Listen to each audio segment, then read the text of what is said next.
Sometimes when some things happen in this country called Nigeria, you just wonder why some of our leaders are still occupying the offices they occupy. Waking up this morning, I was just checking through my phone, and then I saw the news that the 24 girls that were kidnapped from the Kebbi State School have been released. And I'm like, have been released? Is that all? What happened to the kidnappers? For over 8 days, the whole nation, have been worried about their whereabouts. The parents of these girls have been crying, have been in sorrow for over 8 days. And just this morning, you came out to tell us that they have been released. What happened to the people who kidnapped them? Where did they take these girls to? What has been happening to them since they took them? What happened? Did you buy any of the kidnappers? Did you arrest anybody? We need more explanation than you coming out to say they have been released. Okay, they have been released, fine. The people who took them from the school, where did they take them to? What happened to them? Did you arrest anybody? Did you make any arrests? We need more explanation than you coming out and say they have been released. Sometimes I wonder why people, our leaders, they act as if they think they are, governing fools. We are not fools, for crying out loud. We need more explanation. We need more explanation. Who are the people? Okay, we know they are terrorists, they are bandits, right? Who are they? Who are they really? Where are they? Where did they take these girls to? What have they been doing to these girls? Make arrests. Make arrests. Don't just come out and tell us they have been released. And again, I get worried when I hear words like abducted. According to the headline, they said the 24 Kebbi school girls, the 24 abducted Kebbi school girls have been released. I'm like, abducted. Why are you euphemising it? What is abduction? Say kidnap. You saying abducted, is like you trying to euphemize a very terrible situation and making it look like it's nothing too serious. Come on to the ears of the parents of these girls. When you say abduct, they're like, abduct. Kidnap. Their children were kidnapped. You are saying abduct, making it look to the outside world as if it's nothing too serious as it really is. Come on. When are we going to get over all this? Let me not use words that will put me in trouble anyway. Not in the hands of our government anyway. I'm going to post this video. There are words that I won't be able to use because of the social media rule, right? So what is abduction? They were kidnapped and then they were being released, and without no further explanation, you just said they have been released. What happened to the people who took them?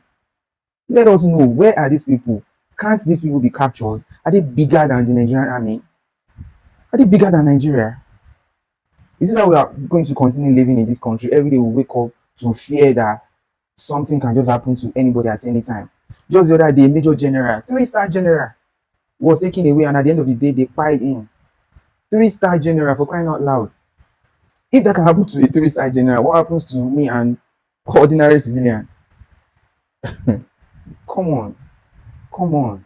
So just last week also in Ilorin, yes, people were having a church service. Christians, they were having a church service, and then some people, bandits, walked in and then took away almost 40 people. And a few days ago, I saw the video where the people that were taken away, were released after, back and forth negotiation, and they were being released. And we didn't hear anything like the people who took them, have been arrested or so. We didn't hear anything. They were negotiating back and forth, and then I think ransom were paid, and then they released them. No arrest, nothing. And then in the video, I don't know if people have seen the video. If you watch the video closely, most of the teenage girls, in that video that have been released, they were walking awkwardly, they weren't walking straight. I'm 99% sure that they have taken advantage of those girls, innocent girls. If you watch closely, like you will see that they were just walking, it was kind of awkward. You understand what I'm trying to say? Something has been done to those girls. They have taken full advantage of them, and then nobody is arresting anybody. So are we now saying these bandits are bigger than Nigeria? Nigerian army cannot even capture them? No, you can't tell me that. You can't tell me. I'm very sure our government know these people. They know them. They just don't want to, make arrests. I don't want to say they are working for the federal government. I don't know if I'm, permitted to say that, but I think something is fishy somehow. I think something is fishy. I think so. You can't tell me these people are bigger than the Nigerian army. So what our leaders are trying to tell us now, indirectly, is that nobody is safe in this country anymore. Yes, that's what they're trying to tell us indirectly, that nobody is safe. If a three-star general can be taken away, and at the end of the day, it was quiet. If people can be in the church, in their place of worship, and people can just walk in and then take them away, quiet some of the members and all that. What they are, trying to say indirectly is that nobody is safe. We should protect ourselves. We should be our own security. The country cannot provide security for us, so we should be our own security. We should provide, our own security ourselves. Now it has gotten to the point that now, as Christians, when we are going to church, we can go with, ammunitions. Yes, if you can go with it. We have to protect ourselves, because imagine in that choir state incident. Imagine if the security of the church, or even if the church members had, with them, as the people were, they will also face them and then start exchanging. I don't want to mention it. So we now have to be our own security, because it is obvious that the government cannot protect us any longer. And it's sad. It's sad. We used to be giant of Africa. We used to be giant of Africa. I don't know, these days we are nothing, more than ants of Africa. We are nothing but ants of Africa. So it's shame on our government. Big shame on our government if it has gotten to this point where people can no longer, walk freely on the streets. No, it's shame on our government. It is really so all this incapability of our government now has started affecting every other sector, even sports, even football. As it is, Nigeria will not be going to the World Cup. It is now the reality that Nigeria will not be going to the World Cup when teams like Cape Verde, Jordan, Curacao, I mean, no disrespect to countries like that, Curacao, but beg your pardon, if you are not a football fan, like me, I'm sure many people have not heard of the name Curacao. Curacao are going to the World Cup.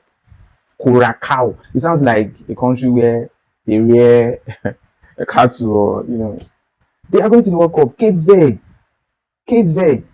The last Nations Cup, was their first appearance in the African Cup of Nations. Now they are going to the World Cup. Jordan, the entire population of Jordan, I don't think is as big as Lagos State alone.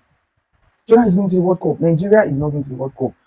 I mean, all these things have started affecting everything, all walks of life. Look at our banking sector. It's not as it used to be. Back in the days when you go to the bank, you are even, as a secondary school student, then when we go to the bank and then we see bankers, we're like, oh, one day I want to be a banker. Now you hear that bankers are earning 100,000, 150,000, and you're like, what? What are they going to do with 100,000? They cannot even feed one person for a whole week. So the country is already a mess. It's already a mess, and our government seem not to, know what to do. They are clueless. I don't know, Nigerians. I think it's high time we started talking. Yes, I think we have kept silence for too long. So it's high time we started talking. It's high time we started saying our mind. Let these people know that we are fed up, and then we can no longer continue, this way. Because some of us have children, and I don't know. Sometimes I just cry in advance. I shed tears in advance. Like, are my children going to grow up in this country? Are they going to face the things I am facing, that I don't even know the way forward? When you are in that dilemma state. So sometimes I just shed tears in advance for my children. Like, are they going to grow up to make this? I'm just fed up. But I think it's high time we started saying our mind and let people know that we are not fools and we know what we are doing. We are not daft. So please, people, let's start coming out and let's start talking. We have kept silence for too long. Let's start talking. Nigeria is a failed nation already. This country is not working. Nothing is working. Look at our education sector. I just spoke about the banking sector, sports, everything. Our politicians have taken advantage of us, and that is because we don't talk. So that's why people, they keep taking advantage of us. Let's start coming out and let's start talking.